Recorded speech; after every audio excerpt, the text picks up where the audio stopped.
అన్ని మౌలికమైన సదుపాయాలు ఉన్నాయి. కానీ అధ్యక్ష, ఇల్లు అమ్మాలంటే రిజిస్ట్రేషన్ ఆఫీస్ పోతే రిజిస్ట్రేషన్ కాదు. ఏదైనా లోన్ కావాలంటే ఆ పట్ట బ్యాంకులో పెడదామంటే బ్యాంకులో లోన్ రాదు. పిల్లల చదువు కోసానికి మనం ఇంకేమైనా కుదబెడదామంటే పనికిరాదు. సరే, వాళ్ళ ఇంట్లో పిల్లలు 2-3 ఉంటే పార్టిషన్ చేద్దామంటే చేయనీకి రాదు. పక్క సర్వే నెంబర్ వేసి రిజిస్ట్రేషన్ ఆఫీస్ పోవాలి, డబ్బులు ముడుపు చెప్పాలి, ఇబ్బంది పడాలి. కానీ ఈరోజు ప్రజలకు వెళ్ళి చెప్తే అధ్యక్ష, మీకు సంపూర్ణంగా పట్టా రాబోతా ఉన్నది. పట్టాతో పాటు ఈరోజు మెరూన్ కలర్ పాస్బుక్ రాబోతా ఉంది. పాస్బుక్లో మీతో పాటు మీ కుటుంబ సభ్యులు ఇండ్లు రాబోతా ఉన్నాయి. మీరు ఇవన్నిటి కూడా రేపు రిజిస్ట్రేషన్ చేసుకోవచ్చు, మీరు పార్టిషన్ చేసుకోవచ్చు, మీరు గిఫ్టెడ్ చేసుకోవచ్చు, బ్యాంక్ లోన్ తీసుకోవచ్చు. అంటే ఈరోజు 42 సంవత్సరాలున్న మా దరిద్రం గౌరవ ముఖ్యమంత్రి కేసీఆర్ గారు తీరబోతారని చెప్పి సంతోషం వ్యక్తమైన సంగతి ఈ సభాముఖంగా మీకు తెలియజేస్తున్న అధ్యక్ష. దానికి నిజంగా కూడా ఈరోజు యావత్ గ్రేటర్ హైదరాబాద్ ప్రజలకు అందరుతున్నా, అంటే పేద ప్రజల తరఫున మరి గౌరవ ముఖ్యమంత్రి గారికి, పురపాలక శాఖ మంత్రికి నేను ధన్యవాదాలు తెలియజేస్తాను అధ్యక్ష. ఎందుకంటే అధ్యక్ష, వాళ్ళ ఆస్తి ఉండి అనుభవించలేని పరిస్థితి, చాలా బాధాకరమైన పరిస్థితి. ఇలాంటి ఒక యాక్ట్లు తీసుకొచ్చి ఈరోజు ప్రజలకి రోజు రోజుకి వారి జీవితాలు బాగుపడాలా, వాళ్ళ బ్రతుకులు బాగుపడాలా, వారు కూడా ఆత్మగౌరవంతో బ్రతకాలా. అంటే 40-50 సంవత్సరాల బస్తీవాసులు ఉండవద్దు. వీళ్ళు ఉన్న వాళ్ళందరూ కూడా పేదలు. ముఖ్యమంత్రి గారికి స్వయంగా తెలుసు, అడ్డగుట్ట కానీ, జగదిరిగుట్ట కానీ, పార్సిగుట్ట కానీ, గుట్టలలో ఉండేలంతా కూడా పేద ప్రజలు. వీరు ఖచ్చితంగా న్యాయం చేయాలి, వారి ఆత్మగౌరవంతో బ్రతకాలని చెప్పి తీసుకొచ్చినటువంటి చట్టాలు ఈరోజు చాలా మంచి ఫలితాలు ఇస్తున్నాయి. ఈ గ్రేటర్ హైదరాబాద్ తీసుకొచ్చినటువంటి ఈ యొక్క చట్ట సవరణ ద్వారా కూడా తప్పకుండా మంచి ఫలితాలు వస్తాయని చెప్పి మీకు మనవి చేస్తున్న అధ్యక్ష.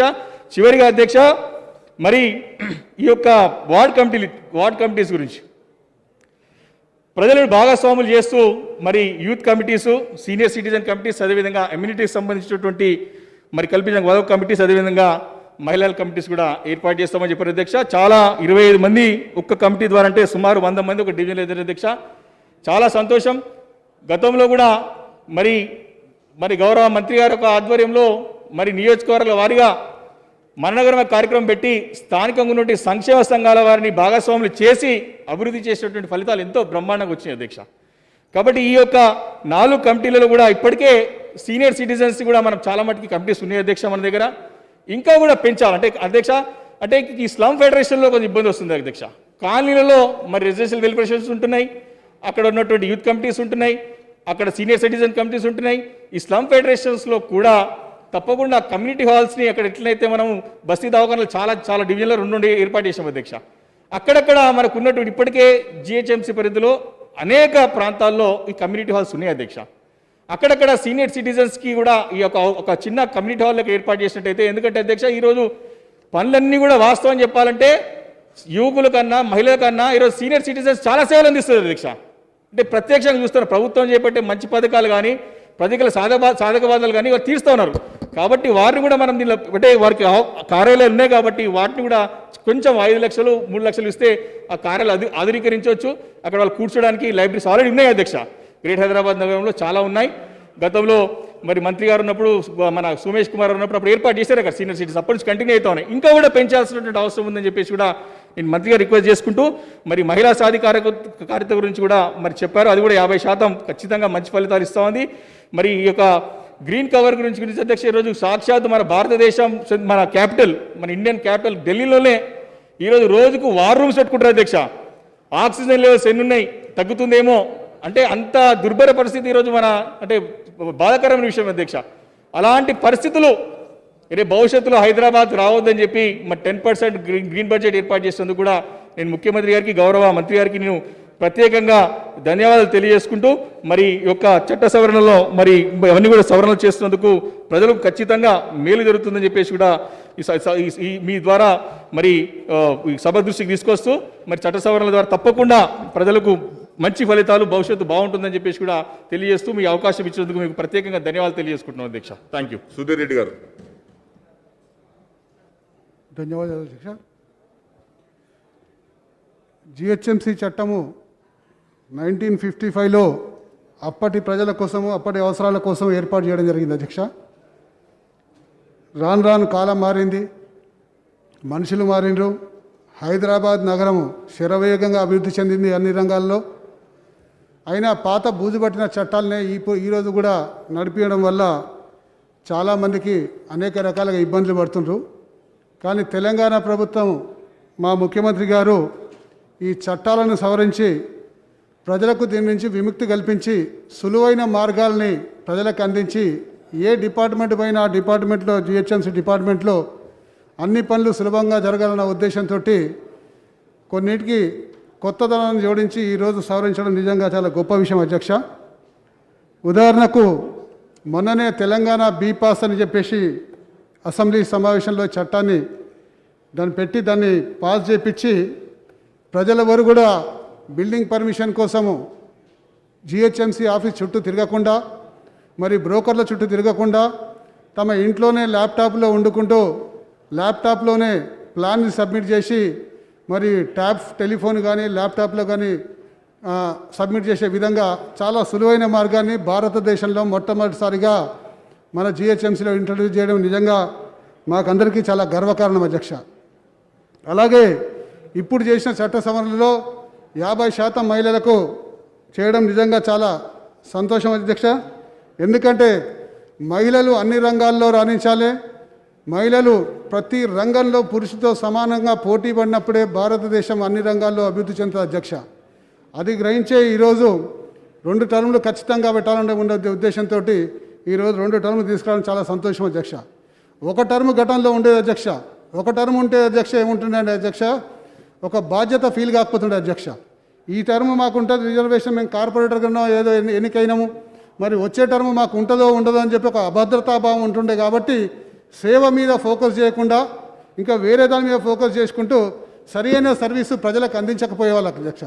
ఇప్పుడు ఒక 10 సంవత్సరాలు ఉంటే ఎవరైనా సరే అధ్యక్ష, ఎన్నికైనా చట్టసభలకు ఎన్నికైనా కార్పొరేటర్ కానీ కౌన్సిలర్ కానీ ఎమ్మెల్యే కానీ ఎవరైనా అధ్యక్ష వాళ్లకు సిస్టమ్ గురించి అవగాహన కానీ కనీసం 3 నుంచి 4 సంవత్సరాలు పడుతుంది అధ్యక్ష. ఈ 3 నుంచి 4 సంవత్సరాలు సిస్టమ్ గురించి అవగాహన అయిపోయిన వరకే టర్మ్ దగ్గర పడుతుంది, ఏమి చేయలేని పరిస్థితి ఉంటుంది.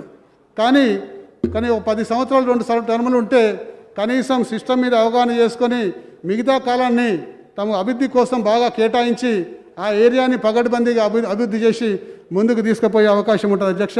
ఇది చాలా గొప్ప విషయం అధ్యక్ష. అలాగే ఈరోజు పచ్చదనం మీకు అందరికీ కూడా తెలిసిన విషయం అధ్యక్ష.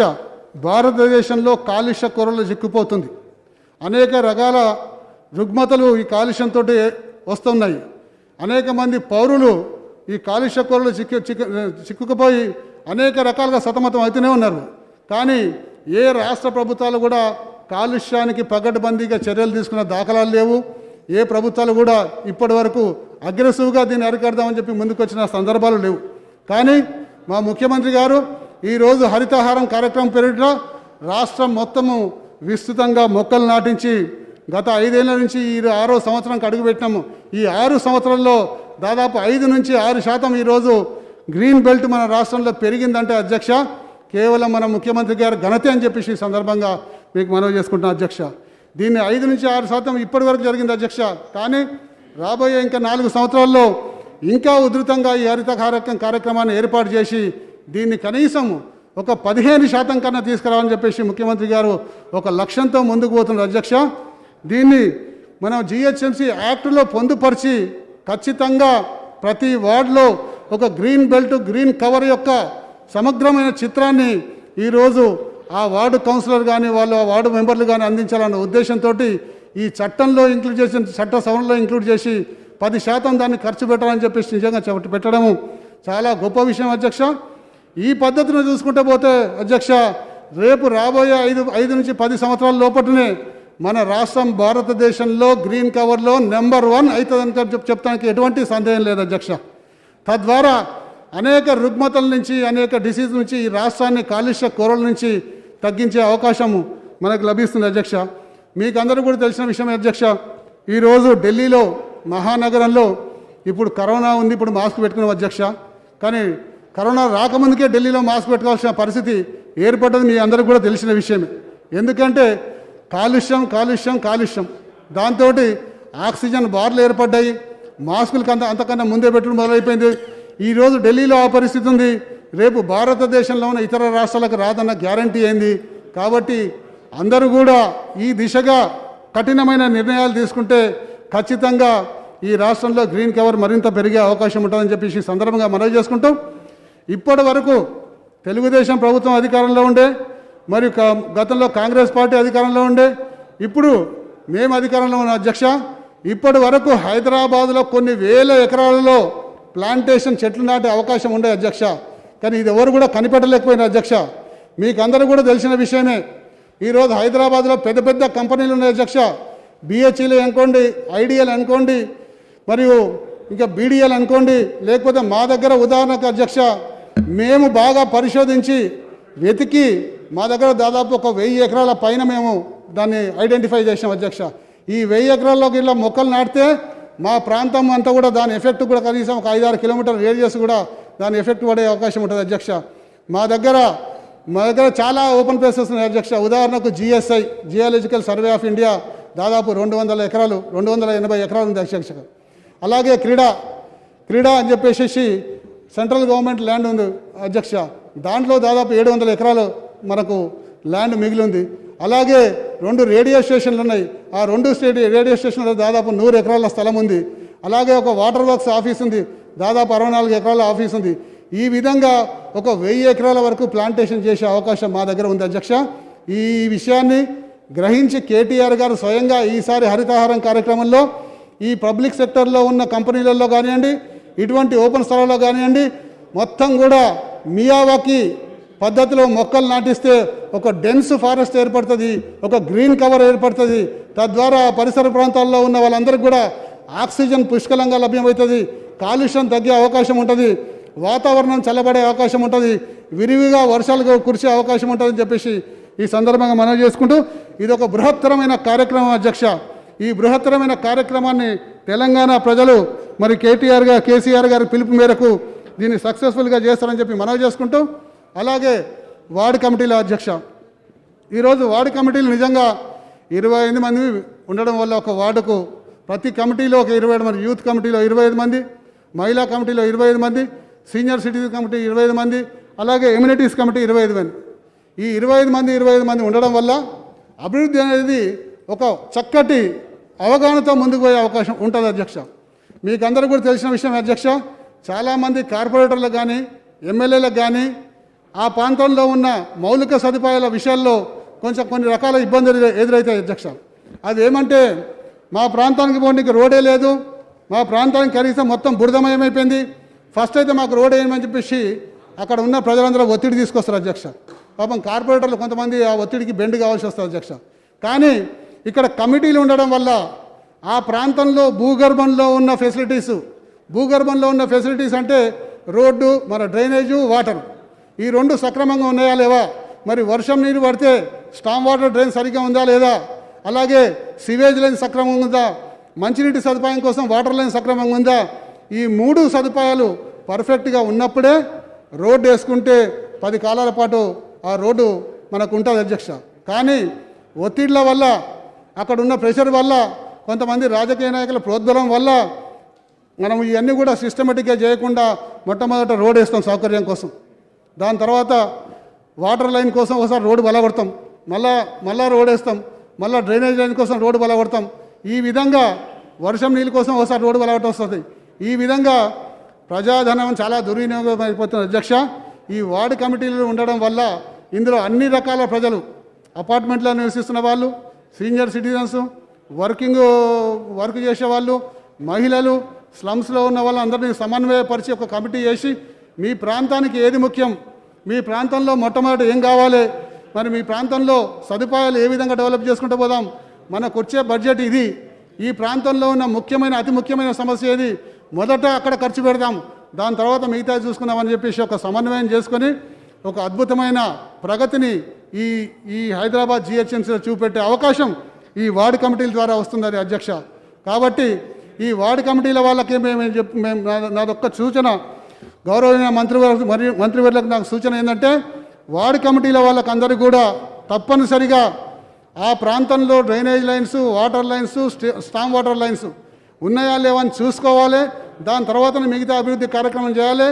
ఇందుకు దానికి సంబంధించిన వాటర్ వర్క్స్ అధికారులను కానివ్వండి, అక్కడ ఉన్న ట్రాన్స్కో అధికారులను కానివ్వండి, వాళ్ళందరినీ కూడా సమన్వయపరుచుకొని ఒక ప్రోగ్రాం చేసుకొని పోతే బాగుంటుందని అధ్యక్ష మనవి చేసుకుంటూ మంత్రివర్యులు గౌరవ మంత్రివర్యులు దీనికి అనుసంధానంగా ఈ సక్కన ఎలక్ట్రిసిటీ డిపార్ట్మెంట్ కానివ్వండి, లేకపోతే వాళ్ళు చేసే కేబుల్ కానివ్వండి, వాటిని అన్నింటిని కూడా సమన్వయపరిచే బాధ్యత ఒక యంత్రాంగాన్ని ఒక సిస్టమ్ని ఏర్పాటు చేస్తే రాబోయే రోజుల్లో ఒకసారి తవ్విన దాన్ని మళ్ళీ మళ్ళీ తవ్వకుండా సక్రమంగా మంచిగా డెవలప్ చేసుకునే అవకాశం ఉంటుంది అధ్యక్ష. ఇంతకుముందుకు నా సోదరుడు నా తోటి సహచరుడు వివేకానంద గారు ధరణి పోర్టల్ గురించి చెప్పడం జరిగింది అధ్యక్ష. నిజంగా ధరణి పోర్టల్ ఒక అద్భుతమైన చట్టం అధ్యక్ష. ఈరోజు ఎన్నో బస్తీలు హైదరాబాద్లో అధ్యక్ష, ఎన్నో బస్తీలు హైదరాబాద్లో ఎన్నో కాలంగా ఉంటున్నాయి. వాళ్ళకు ప్రభుత్వం మంచినీళ్ళు ఇచ్చింది, వాళ్ళు ఉంటున్న నివసిస్తున్నారు, లైట్ బిల్లు ఉన్నది, అన్నీ ఎవ్రీథింగ్ ఉన్నాయి. కానీ వాళ్ళకు హక్కు లేదు అధ్యక్ష. వాళ్ళకు హక్కు లేకపోవడం వల్ల రిజిస్టర్ ఆఫీసర్ రిజిస్టర్ చేస్తలేదు అధ్యక్ష. ఉదాహరణకు అధ్యక్ష మీకు 2-3 కాలనీల విషయం చెప్తా అధ్యక్ష. మా దగ్గర అధ్యక్ష 1975లోనే కాలనీలు అయిపోయినాయి అధ్యక్ష. బిఎన్ రెడ్డి నగర్, ఎస్కేడి నగర్, వైదేహి నగర్, మరియు శ్రీరామ్ నగర్, సాగర్ కాంప్లెక్స్, సాయి నగరు, బాలాజీ నగరు, ఇట్లా అనేక కాలనీలు ఉన్నాయి అధ్యక్ష. జనార్దన్ రెడ్డి నగరు మరియు రాజిరెడ్డి నగరు, ఇలా అనేక కాలనీలు ఉన్నాయి అధ్యక్ష. ఈ కాలనీలన్నీ కూడా 1975-80లో అప్పుడు వెలిసినాయి అధ్యక్ష. అప్పుడు వెలిసినప్పుడు అప్పుడు ఆ ఎంఆర్ఓ గారు ఇవి కొనొచ్చు అని చెప్పేసి ఒక సర్టిఫికెట్ ఇస్తేనే అక్కడ ఉన్న రియల్ ఎస్టేట్ వ్యాపారులు కొనుక్కొని సొసైటీలుగా ఫామ్ చేసుకొని మరి ప్లాట్లు అమ్ముకొని ఉద్యోగస్తులకు మరి వీళ్ళకి ప్లాట్లు అమ్ముకొని ఈరోజు అక్కడనే మున్సిపాలిటీ అప్పట్లో మున్సిపాలిటీ పర్మిషన్స్ ఇచ్చింది, హుడా పర్మిషన్స్ ఇచ్చింది. హుడా పర్మిషన్స్ ఇచ్చి మున్సిపాలిటీ పర్మిషన్స్ ఇచ్చింది కాబట్టి ఇది జెన్యూన్ ల్యాండ్ అని చెప్పేసి పాపం కొనుక్కున్నారు. కొనుక్కున్నాక అకస్మాత్తుగా 1997లో అప్పట్లో రెవెన్యూ అధికారులు వీటి ఓఆర్సీ క్యాన్సిల్ చేసినాము, ఈ ఓఆర్సీ క్యాన్సిల్ అయిపోయింది కాబట్టి ఇది ప్రభుత్వ ల్యాండ్ అని చెప్పేసి వాళ్ళ అభిప్రాయపడి ఓఆర్సీ అయితే క్యాన్సిల్ చేసింది, కానీ ఇది ప్రభుత్వ యంత్రాంగం ద్వారా ప్రజలకు తెలియజేయాలి అధ్యక్ష. ప్రభుత్వంలో ఓఆర్సీ క్యాన్సిల్ చేసిన ఉన్నది, కానీ ఓఆర్సీ క్యాన్సిల్ చేసినప్పుడు వాళ్ళ బాధ్యత ఏంటంటే ప్రజలకు తెలియజెప్పాలి, ఇది ఓఆర్సీ క్యాన్సిల్ అయింది, మీరు ఎవరు కూడా ఇంట్లో ప్లాట్లు కొనకండి, కొంటే చట్టవిరుద్ధం అవుతుందని చెప్పేసి ఒక్క మాట కూడా చెప్పకుండా 1997లో ఓఆర్సీ క్యాన్సిల్ చేసిండ్రు. ఓఆర్సీ క్యాన్సిల్ చేసినాక 2008 సంవత్సరం దాకా మొద్దు నిద్రపోయింది అధ్యక్ష. అప్పటి ప్రభుత్వం మొద్దు నిద్రపోయి దీన్ని పట్టించుకోకపోవడం వల్ల అనేక క్రయ విక్రయాలు జరిగిపోయినాయి. అనేక రకంగా అనేక రకాలుగా ఇళ్ళు కట్టుకున్నారు, అనేక రకాలుగా పర్మిషన్లు ఇచ్చిండ్రు. అకస్మాత్తుగా 2008 సంవత్సరాల్లో 22A యాక్ట్ అని పెట్టేసేసి ఈరోజు ప్రభుత్వ ల్యాండ్లు రిజిస్ట్రేషన్ చేయబడదు, ఇది ప్రభుత్వ ల్యాండు, మీకు పర్మిషన్ ఇవ్వబడదని చెప్పేసి దాన్ని అప్పటి నుంచి ఇప్పటి వరకు పెండింగ్ పెట్టింది అధ్యక్ష. నేను ఎక్కువ టైం తీసుకుని 2 నిమిషాలు తీసుకున్నాను అధ్యక్ష. ఇలా రంగారెడ్డి జిల్లాలో 26,000 ఎకరాలకు ఈ విధంగా పర్మిషన్స్ అడ్డంకులు పెట్టేసేసి ఎవరికి పర్మిషన్ ఇవ్వకుండా రిజిస్ట్రేషన్ చేయకుండా అట్లా ఆపి పెట్టేసి ఈరోజు వరకు అధ్యక్ష ప్రభుత్వం సాధించింది ఏమీ లేదు అధ్యక్ష. 26,000 ఎకరాల ప్రభుత్వ భూమి అని పెట్టిండ్రు, 2600 గజాలు కూడా ప్రభుత్వం మా ల్యాండ్ అని చెప్పి ఫెన్సింగ్ చేయలేకపోయింది అధ్యక్ష. అదొక నష్టం అధ్యక్ష. ప్రభుత్వం ఇందులో విఫలమైపోయింది అధ్యక్ష. అలాగే పర్మిషన్ పెరగ ఈ 26,000 ఎకరాలలో బిల్డింగ్లు ఇట్లా కడితే ఆ బిల్డింగ్ ఫీజు రూపేణా హైదరాబాద్ GHMCకి కనీసం ఒక 1000 కోట్లు వస్తాయి అధ్యక్ష. కానీ ఏ ఒక్క బిల్డింగ్ పర్సన్ కూడా బిల్డింగ్ ఫీజు కట్టలేకపోయింది అధ్యక్ష. ఎందుకంటే పర్మిషన్ లేదు, చట్టపరంగా ఫీజు కట్టే అవకాశం లేదు కాబట్టి ఇల్లీగల్గా కట్టుకుంది అధ్యక్ష. అంటే ఇల్లీగల్గా కట్టుకున్నప్పుడు ఏ ఒక్క బిల్డింగ్ను కూడా ఆపలేకపోయినారు. వీటిలో సంపూర్ణంగా 95% బిల్డింగ్లు వచ్చేసినాయి, కానీ ₹1 ఫీజు కూడా మన GHMCకి రాకపోవడం నిజంగా చాలా దురదృష్టకరం అధ్యక్ష. ప్రభుత్వం ఇక్కడ కూడా విఫలమైపోయింది అధ్యక్ష, ఇక్కడ కూడా విఫలమైపోయింది. కాబట్టి అధ్యక్ష ఈ 26,000 మంది ఎకరాల్లో నివసిస్తున్న మధ్యతరగతి కుటుంబకులు, బీద మరియు దిగువ మధ్యతరగతి కుటుంబీకులు అన్ని రకాల ఇబ్బందులు పడుతూనే ఉన్నారు, అన్ని రకాలుగా అవస్థలు పడుతూనే ఉన్నారు. కానీ ఎక్కడ కూడా వీళ్ళ ఇబ్బందులు తీర్చడానికి ఎవరు కూడా ముందుకు రాలే అధ్యక్ష. కేవలం మన ముఖ్యమంత్రి గారు, ప్రియతమ ముఖ్యమంత్రి గారు ఈ ఇబ్బందుల్ని గ్రహించి ఇది కేవలం GHMCకే పరిమితం కాదు, రాష్ట్రం మొత్తం కూడా ఇటువంటి సమస్యలు ఉన్నాయి కాబట్టి వీటిలో ఇండ్లు కట్టుకొని నివసిస్తున్న వాళ్ళంతా కూడా పేదవాళ్ళు, దిగువ మధ్యతరగతి కుటుంబీకులు, మరి మధ్యతరగతి కుటుంబీకులు కాబట్టి వీటి నుంచి విముక్తి జరిపియాలి, వీళ్ళకు విముక్తి కల్పించాలి, వీళ్ళకు పట్టాలు ఇవ్వాలి, వీళ్ళకు లేకపోతే పర్మిషన్లు ఇవ్వాలి, రిజిస్ట్రేషన్ చేయాలన్న ఉద్దేశంతో ఒక మంచి సంకల్పంతో ఎంతో కసరత్తు చేసి దాదాపు 1.5 ఇయర్ నుంచి దీని వెనక కూడా డీటెయిల్గా కసరత్తు చేసి ఈరోజు రాష్ట్ర ప్రజలందరూ కూడా విముక్తి కల్పించే దిశగా ఈ ప్రభుత్వం అడుగేస్తున్నందుకు నిజంగా ప్రజలందరి తరఫుకెళ్ళి నేను ప్రభుత్వానికి శిరస్సు వంచి నమస్కరిస్తున్నాను అధ్యక్ష. ఇది తొందరలో సాల్వ్ అయిపోతుంది. ప్రజలకున్న కష్టాలన్నీ కూడా దీని ద్వారా సమస్తం కూడా వెళ్ళిపోతాయి. తద్వారా ఈ హైదరాబాద్ రాష్ట్రంలో రాబోయే రోజుల్లో ఎవరు కూడా పర్మిషన్ లేకుండా ఇబ్బంది పడుతున్న వాళ్ళకందరికీ పర్మిషన్లు దొరుకుతాయి. రిజిస్ట్రేషన్ లేని ఇబ్బంది పడుతున్న అందరూ కూడా రిజిస్ట్రేషన్ దొరుకుతుంది. ఇది ఒక అద్భుతమైన చట్టం అధ్యక్ష. భారతదేశంలో ఏ రాష్ట్రంలో లేని చట్టం మన రాష్ట్రంలో ఈరోజు ప్రారంభమైంది, తొందరలో అమలు కాబోతుంది. దాని యొక్క ఫలితము, దాని యొక్క ఫలము ఈ ప్రజలు అనుభవించబోతున్నారు అధ్యక్ష. కావున ఈ చట్టాలన్నింటినీ కూడా ఇట్లా అనేక రకాల చట్టాలు ఉన్నాయి కాబట్టి ఇప్పటి ప్రజలకు ఉపయోగపడే చట్టాలలో ఏమన్నా మార్పులు చేర్పులు ఉంటాయి ఇంకా చేయవలసిందిగా ప్రభుత్వాన్ని కోరుతూ మీ అందరూ నాకు ఇచ్చిన ఈ సమయానికి మీకు ప్రత్యేకంగా ధన్యవాదాలు తెలుపుకుంటూ సెలవు తీసుకుంటున్నాను అధ్యక్ష. Thank you. Discussion is over. Minister గారు రిప్లై. అధ్యక్ష, గౌరవ సభ్యులు బలాలా గారు, తర్వాత మాధవరం కృష్ణారావు గారు, బట్టి విక్రమార్క గారు, వివేకానంద్ గారు, సుధీర్ రెడ్డి గారు చాలా విషయాలు ప్రస్తావించారు అధ్యక్ష. ముఖ్యంగా ముందుగా గౌరవ సభ్యులు బలాలా గారు ఈ వార్డు కమిటీలు ఎట్లా వేస్తారు, వాటి రెస్పాన్సిబిలిటీస్ ఏంటి అని అడిగినారు అధ్యక్ష. వార్డు కమిటీల విషయంలో ప్రభుత్వం చాలా స్పష్టమైన ఆలోచనతో ఉంది అధ్యక్ష. ప్రజల భాగస్వామ్యాన్ని పెంచేదానికి, to improve public participation, to ensure that they participate more. ఎందుకంటే నగరాల్లో జనరల్గానే ప్రజల పార్టిసిపేషన్ మనం ఓటింగ్ ప్రక్రియను చూసినా కూడా చాలా తక్కువగా ఉంటాం. అట్లా కాకుండా మరి పట్టణ పరిపాలనలో, పురపాలనలో కూడా వారి భాగస్వామ్యాన్ని పెంచి వారికి కీలక పాత్ర కల్పించినట్టయితే బాగుంటుందన్న ఉద్దేశంతో ఇంతకుముందు నేను తమరి ద్వారా గౌరవ సభ్యులకు విజ్ఞప్తి చేసినట్టు 4 రకాల కమిటీల అధ్యక్ష, యూత్ కమిటీ, మహిళా committee, senior citizen committee, eminent citizen committee, ఈ 4 రకాల కమిటీలు వేసి they will be meeting once every 3 months అధ్యక్ష. They have to meet once every 3 months, and whatever advice they offer, that will be tabled in the council also, Adhyaksha. That will be also discussed at the council's level. And if there are any important suggestions that can be taken up, important advices that can be taken up, they will be taken up. इंदुलो एट्ला చేస్తారన్నారు. Again इसके बारे में rules issue करेंगे. मैं आपको वादा करता हूँ इसमें कोई अंडरमाइन करने की कोई कोशिश हमारी तरफ से नहीं है. कॉर्पोरेटर को अंडरमाइन करने की कोई कोशिश हम नहीं करेंगे, क्योंकि इलेक्टेड रिप्रेजेंटेटिव को अंडरमाइन करने से डेमोक्रेसी खुद वीकन हो जाती है. तो इसलिए हम पूरी कोशिश करेंगे कि whatever role will be given to ward committees, it will be advisory and it will also be supplementing and complementing the efforts of the elected representatives.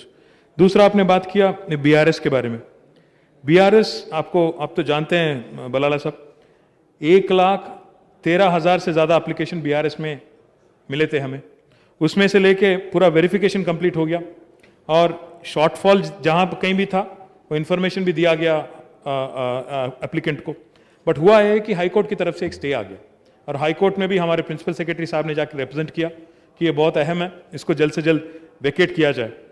कोशिश पूरी तरह से हमारी तरफ से जारी है कि जल्द से जल्द स्टे वेकेट किया जाए और जितना ज़्यादा हो सकता उतना ज़्यादा BRS जल्द से जल्द करके रिलीफ देने की कोशिश करेंगे. इसके बारे में गवर्नमेंट बहुत सीरियस है और जैसा आपने कहा 100% इसको भी, जैसे LRS अभी चल रहा है 12 लाख से ज़्यादा एप्लीकेशन मिल चुका है, तो इसमें भी BRS में भी जल्द से जल्द स्टे वेकेट करवा के हाई कोर्ट को पूरी तरह से गवर्नमेंट का स्टैंड बता के हम आगे बढ़ेंगे.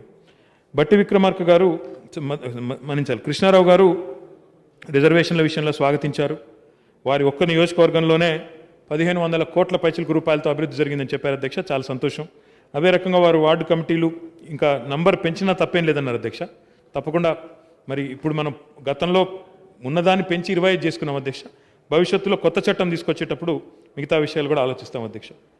గౌరవనీయులు బట్టి విక్రమార్క గారు మాట్లాడుతూ వార్డు కమిటీల మెంబర్ల ఎలక్షన్ ఎట్లా చేస్తారు, ఇందులో మరి ప్రజాస్వామ్యంలో ప్రతిపక్షాలు కానీ ఇతర రాజకీయ పార్టీలు కానీ వారి పాత్ర ఉంటుందా అన్నారు.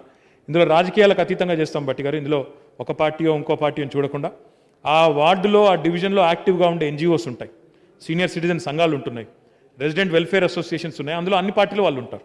Resident welfare associations, colony associations, రకరకాల వ్యక్తులు ఉంటారు అధ్యక్ష, స్లమ్ ఫెడరేషన్స్ అందరూ కూడా ఉంటారు. కాబట్టి బై డిఫాల్ట్ బై డెసిగ్నేషన్ కూడా కొందరికి ఇందులో అవకాశం వస్తుంది. ఉదాహరణకి కాలనీ అసోసియేషన్ ప్రెసిడెంట్ కానీ జనరల్ సెక్రటరీ కానీ ఏ పార్టీకి సంబంధించిన అభిమానులు కానీ సానుభూతి పరులు కానీ కార్యకర్తలైనా కూడా వారికి ఇందులో అవకాశం వస్తుంది. కాబట్టి బై డెసిగ్నేషన్ చాలామందికి ఇందులో ఆటోమేటిక్గా అవకాశం వస్తుంది. దాంతోపాటు ఇంకా ఇతర గైడ్ లైన్స్ కూడా కొన్ని విడుదల చేస్తాము, ఎవరెవరిని ఇందులో ఇన్వాల్వ్ చేయాలనేది. ఇందులో రాజకీయాల గురించి కానీ ఇంకోటి కానీ ఆలోచించడం లేదు.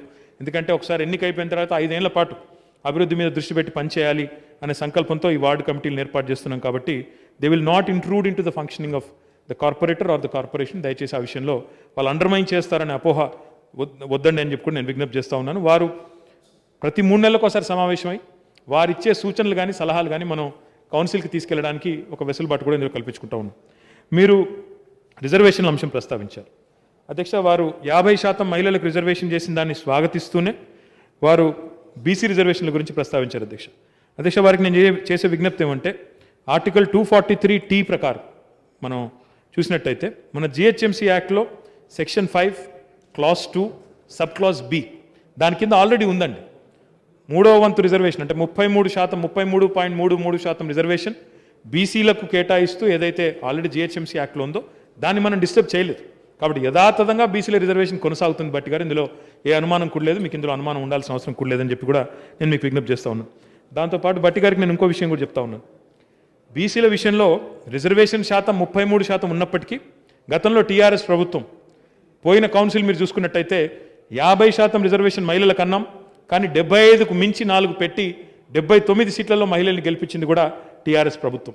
అదే రకంగా బీసీల విషయంలో కూడా 33% రిజర్వేషన్ ఉన్నప్పటికీ 83 మంది బలహీన వర్గాల సోదరుల్ని మరి కౌన్సిల్కి పంపించింది కూడా, అంటే 66% దాదాపుగా ఇచ్చింది కూడా టీఆర్ఎస్ ప్రభుత్వం అనే విషయాన్ని కూడా బట్టి గారు గుర్తించాలని చెప్పి కూడా నేను కోరుతా ఉన్నాను. కాబట్టి ఈ విషయంలో పెద్ద కన్ఫ్యూజన్ ఏమీ లేదు, very very clear. So we will maintain that. పాత జిహెచ్ఎంసీ యాక్ట్లో ఏదైతే ఉందో దాన్ని యథాతథంగా మెయింటైన్ చేస్తాం. మీరు ఇతర నగరాల్లో కూడా తెప్పించినాం అధ్యక్ష, బెంగళూరు కానీ అదేవిధంగా ముంబై కానీ ఇంకా ఇతర చోట్ల కూడా ఎట్లా మెయింటైన్ చేస్తున్నారు, అక్కడ రిజర్వేషన్ ఎట్లా ఉందని. We're in consistence with all other corporations and also the provisions in constitution. అదేవిధంగా మీరు జనాభా దామాషం అని చెప్పారు, మీరు అంతా కూడా చెప్పారు. మీరు చెప్పిన దానిలో మిగతా విషయాల్లో మీరు స్వాగతించారు, ధన్యవాదాలు. ఇక వివేక్ గారు, సుధీర్ రెడ్డి గారు కూడా చాలా విషయాలు ప్రస్తావించారు అధ్యక్ష. ముఖ్యంగా వారు చెప్పింది మరి హైదరాబాద్ నగరంలో భూ సమస్యలు లేకుండా మరి భవిష్యత్తులో ఇటు బీఆర్ఎస్ కానీ అటు ఎల్ఆర్ఎస్ కానీ గౌరవ ముఖ్యమంత్రి గారు తీసుకునే ఈ ధరణి లాంటి నిర్ణయం వల్ల కానీ ఇటు స్ట్రక్చర్స్ కానీ అటు ఓపెన్ ల్యాండ్స్ కానీ ఎలాంటి భూ తగాదాలు లేని రాష్ట్రం కావాలి, ఎలాంటి భూ తగాదాలు లేని మరి నగరం కావాలి. స్థిరాస్తి మీద యాజమాన్య హక్కు పౌరులకు ఉండాలి. వారు రేపు వారసత్వంగా అందించేటప్పుడు కానీ క్రయ విక్రయాలకు సంబంధించినంత వరకు కానీ ఎలాంటి ఇబ్బంది ఉండకూడదనే ఒక స్పష్టమైన విధానంతో ఈ నాన్ అగ్రికల్చర్ ప్రాపర్టీస్ని కూడా ధరణిలోకి పోర్ట్ చేస్తూ ఉన్నాం అధ్యక్ష. గౌరవ సభ్యులు చేసిన సూచనలు చాలా విషయాలు చెప్పారు. సుధీర్ రెడ్డి గారు ముఖ్యంగా వారి ప్రాంతంలో దశాబ్దాలుగా పెండింగ్లో ఉన్న వివిధ కాలనీల సమస్య వారు ప్రస్తావించారు. వివేక్ గారు కూడా చాలా విషయాలు ఈ ధరణికి సంబంధించి వారి ప్రాంతంలో కూడా సూరారం లాంటి ప్రాంతంలో దశాబ్దాలుగా పేరుకుపోయిన సమస్యలు చెప్పారు అధ్యక్ష. అసెంబ్లీ వేదికగా ఒక విషయం నేను విజ్ఞప్తి చేయదలుచుకున్నాను అధ్యక్ష. గౌరవ ముఖ్యమంత్రి గారు చాలా స్పష్టంగా ఉన్నారు. ఈరోజు నోటరైజ్ ప్రాపర్టీస్ కానీ అదే రకంగా ఇతరత్ర మేము కొన్ని స్టడీ చేస్తూ ఉంటే చాలా విచిత్రమైన విషయాలు ముందుకు వస్తూ ఉన్నాయి అధ్యక్ష. జిహెచ్ఎంసీ చట్టంతో సంబంధం లేకపోయినప్పటికీ గౌరవ సభ్యులు ప్రస్తావించారు కాబట్టి దానికి ప్రతిస్పందనగా నేను చెప్తా ఉన్నాను అధ్యక్ష. రాష్ట్రంలోని పట్టణాల్లో కానీ గ్రామాల్లో కానీ ఎక్కడ ఈ స్థిరాస్తికి సంబంధించిన ఎలాంటి చిక్కులు ఉన్నా ఎలాంటి ఇబ్బందులు ఉన్నా వాటిని తొలగించి ప్రజలకు వారి స్థిరాస్తి మీద న్యాయబద్ధమైన హక్కు, యాజమాన్య హక్కు కల్పించాలనే దృఢమైన సంకల్పంతో గౌరవ ముఖ్యమంత్రి గారు ఉన్నారు. అందులో ఎన్ని అవరోధాలు వచ్చినా, ఎన్ని రకాలుగా పేదలకు హెల్ప్ చేయాలనుకునే మరి విషయంలో ఎన్ని వెసులుబాట్లు ఇవ్వాల్సి వచ్చినా, ఎన్ని చట్టాలు మార్చాల్సి వచ్చినా, ఎన్ని రకాలుగా వారికి సహకరించాల్సి వచ్చినా తప్పకుండా దానికి సహకరించేదానికి రాష్ట్ర ప్రభుత్వం సిద్ధంగా ఉంది. ఇప్పుడు గౌరవనీయులు సుధీర్ రెడ్డి గారు ఎల్బీ నగర్ విషయం చెప్పినా, వివేకానంద్ గారు కుత్బుల్లాపూర్ విషయం చెప్పినా వారు చెప్పిన మాట ఖచ్చితం అధ్యక్ష, వాస్తవం, అందులో అనుమానం లేదు. నేను కూడా అక్కడ మన నగరం అనే కార్యక్రమంలో ఎల్బీ నగర్లో పాల్గొన్నాను, అక్కడ కుత్బుల్లాపూర్లో కూడా పాల్గొన్నాను అధ్యక్ష. ఈ సమస్యలన్నీ కూడా ప్రజల నుండి మా దృష్టికి వచ్చినాయి. This government is committed to solving every one of those issues.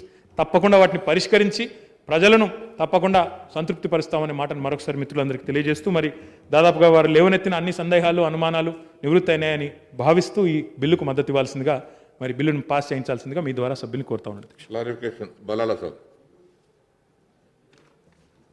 Speaker साहब, अभी जैसा मिनिस्टर साहब ने काफ़ी तफसील से धरनी के बारे में बताया, मैं आपके ज़रिए उनसे ये भी पूछना चाहूँगा कि आप धरनी के अंदर जो लोग घरों के ऊपर जा रहे हैं वो लोग सोर्स ऑफ प्रॉपर्टी परचेज्ड और सोर्स ऑफ प्रॉपर्टी कहाँ से प्रॉपर्टी है ये सवाल कर रहे हैं. इसकी क्या ज़रूरत है? क्यों वो लोग पूछ रहे हैं कि कहाँ से प्रॉपर्टी है ये आपके पास? और उसके साथ ही साथ सुप्रीम कोर्ट की एक रूलिंग है कि आधार कार्ड का नंबर, आधार कार्ड आप वहीं यूटिलाइज कर सकते हैं जहां पर गवर्नमेंट कोई स्कीम के अंदर आवाम को बेनिफिट दे रही है। तो इसके अंदर आधार कार्ड का इतना कंपल्शन क्यों है? इसके अंदर गवर्नमेंट क्या बेनिफिट दे रही है जो आधार कार्ड नंबर ले रही है? और उसके साथ ही साथ पूरे फैमिली मेंबर्स के डिटेल्स पूछ रहे हैं। इसकी क्या जरूरत है पूरे फैमिली मेंबर्स की डिटेल्स की? ये आवाम के दिमागों के अंदर, आवाम के दिलों के अंदर एक खदशाहत है। ये मैं आपके जरिए मिनिस्टर साहब से कहूंगा कि इसके अंदर वजाहत पेश करें कि ये तमाम फैमिली मेंबर्स के नाम क्यों ले रहे हैं। और जो लोग बाहर है, कई लोग हैदराबाद में ऐसे जो बाहर है, उनके प्रॉपर्टीज वगैरह यहां पर लॉकर में रखे हुए हैं, तो उनका क्या होगा? उनके लिए क्या टाइम दिया जाएगा? वो कब लेकर आके, वो कब अपनी चीजें ये अपलोड करेंगे? और नोटराइज डॉक्यूमेंट के ऊपर अभी तक कोई स्टैंड क्लियर नहीं हुआ है। हमारे पास जहां पर पुराने शहर के अंदर 2,30,000 से ज्यादा ऑफिशियल असेसमेंट नंबर्स है, तो इसके हिसाब से हम ये मानते हैं कि 3.5 लाख से ज्यादा प्रॉपर्टीज है वहां पर, जिसमें से अब तक सिर्फ 50,000 लोग इसके अंदर अपलोड कराए हैं। तो इसको नोटराइज डॉक्यूमेंट के लिए और हिबानामे के ऊपर जो डॉक्यूमेंट्स है, उसके लिए आप क्या तदबीर अपना रहे हैं, अवाम को क्या इसके अंदर सहूलत दे रहे हैं, इसकी वजाहत करना जरूरी है अवाम के सामने। अवाम बहुत कश्मपेश के अंदर है, तो मैं आपसे, आपके जरिए आपसे गुजारिश करूंगा कि इसकी भी आप वजाहत पेश करें। और साथ ही साथ मैं आज जो हैदराबाद के अंदर हालात है उसके ऊपर भी जो मिनिस्टर साहब की नोटिस में लाना चाहूंगा। वो तमाम उनके सामने है कि गुज़िश्ता बारिश के अंदर हैदराबाद का क्या हाल हो चुका है कि तमाम घरों के अंदर पानी आ गया, बहुत बुरा हाल है। पुराने शहर के अंदर सिर्फ एक ही नाला है, मुर्की नाला, जिसके ऊपर पुराना शहर डिपेंड है। आज जरूरत है जिस तरीके से 10% आप ग्रीन हैदराबाद के लिए, ग्रीन के लिए आप एक बजट मुख्तस किए हैं, आप नालास के लिए, पानी की नक्काशी के लिए कुछ एक मयसर प्रोजेक्ट बनाकर तमाम पैरेलल नाला पुराने शहर में भी बनाइए, ताकि पुराने शहर के अंदर हो या नए शहर के अंदर जो नशीबी इलाके हैं उसके अंदर जो पानी घुस रहा है उससे आवाम को राहत मिल सके। थोड़ी देर, एक तो बारिश होते ही, ये बारिश की वजह से एक तो लोगों के घरों में पानी घुस जाता है और 6-6, 8-8, 10-10 घंटे तक करंट नहीं रह रहा है, इससे भी आवाम को काफी तकलीफ हो रही है। तो ये तमाम चीजों के ऊपर आज जरूरी है कि इसके ऊपर हम जब एक नया कानून लेकर आ रहे हैं तो उसके अंदर ये तमाम चीजों के लिए, जब ग्रीन हैदराबाद के लिए भी हम सोच रहे हैं, तो पानी की नक्काशी के लिए भी हमको सोचने की जरूरत है। आज ये बताया जा रहा है कि आने वाले 2-3 रोज 15 तारीख तक बहुत ज्यादा बारिश होने के इम्कानात है, उसके लिए भी हमारे को तदाबीर करने की जरूरत है। और उसके साथ ही साथ मैं मिनिस्टर साहब से ये कहना चाहूंगा कि गुज़िश्ता ये 18 मार्च को 18 मार्च को और हिमायत सागर की गेट भी खोलने की बात हो रही है। अगर आज हिमायत सागर की गेट खोलते हैं तो आज नए पुल की हालत, मूसा नदी की हालत ऐसी है कि कई घर उसके अंदर मुतासिर हो सकते हैं। तो उसके लिए भी एक फेज वाइज मैनर के अंदर थोड़ा कर खोले, ना कि एकदम भरते ही पूरा खोल दें और उसके अंदर कई लोग उसके अंदर मुतासिर हो सके। उसके लिए भी आपको सोचने की जरूरत है। नदीम कॉलोनी के अंदर पानी भरे हुआ है पूरा, वो नक्काशी के लिए भी आपको जरूरी है कि काम किया जाए। और 18 मार्च को आपने एक मीटिंग कंडक्ट की थी जिसके अंदर डेवलपमेंट कामों के लिए कहा गया था। इसके अंदर 6 खरीफ फ्लाईओवर ब्रिज है, इसमें से सिर्फ एक उप्पूगुड़ा का रेडी फॉर इनॉग्रेशन है, बाकी के काम पूरे टेकअप करने का है। और ये अपना यहाँ पर हॉकर्स ब्रिज के लिए भी बात की गई थी, लेकिन हॉकर्स ब्रिज भी अभी तक पेंडिंग है।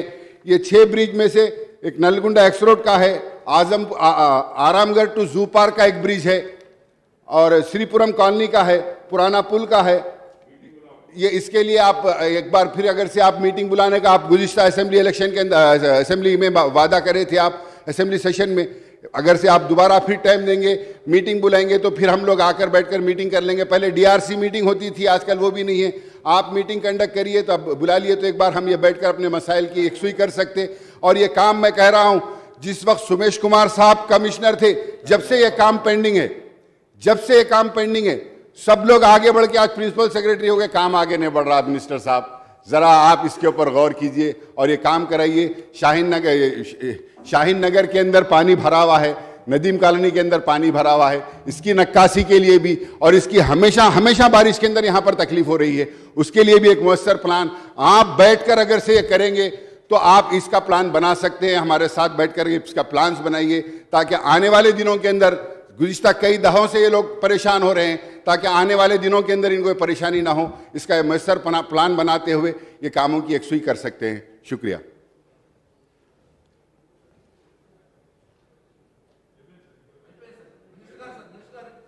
మినిస్టర్ గారు, భట్టి గారు.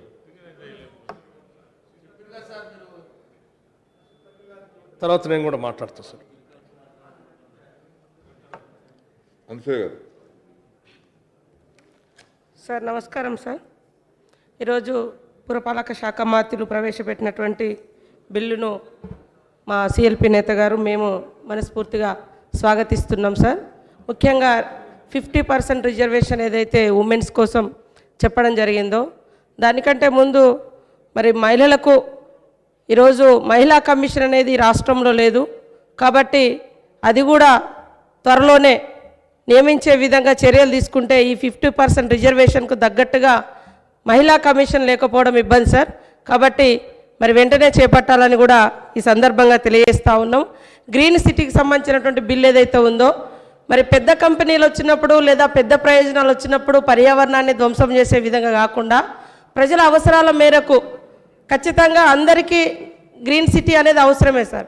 కానీ చుట్టుపక్కల చూస్తుంటే ఇవాళ హైదరాబాద్ చుట్టుపక్కల పెద్ద పెద్ద కంపెనీలు లేదా ఫార్మా సిటీస్ వస్తుంటే ఉన్నటువంటి పర్యావరణం కూడా దెబ్బతింటున్నటువంటి పరిస్థితి కూడా కనబడుతుంది. కాబట్టి ఆ కంపెనీ లేదా ఆ వర్క్ పెద్ద ప్రయోజనమా చిన్న ప్రయోజనమా కాదు, అది పర్యావరణాన్ని దెబ్బతీస్తుందా లేదా అనే విధంగా చూసుకొని అనుమతులు ఇస్తూ ఖచ్చితంగా కాంక్రీట్ జంగల్గా మారకుండా ఉన్నటువంటి పురాతనం నుంచి ఉన్నటువంటి న్యాచురల్గా వచ్చినటువంటి హిల్స్ కానీ లేదా నదులు కానీ లేదా చెట్లు కానీ కాపాడే విధంగా ఉంటేనే భవిష్యత్తుకు ఈ యొక్క హైదరాబాదు ఇంకా భవిష్యత్ తరాలకు చక్కని పర్యావరణంతో అదేవిధంగా వితౌట్ పొల్యూషన్ తోటి ఇవ్వగలుగుతామనేటువంటి విధంగా మరి మున్సిపల్ శాఖ మంత్రులు ఇంకా అట్లాంటి చర్యలు తీసుకుంటే బాగుంటుందని కోరుతా ఉన్నాం సార్.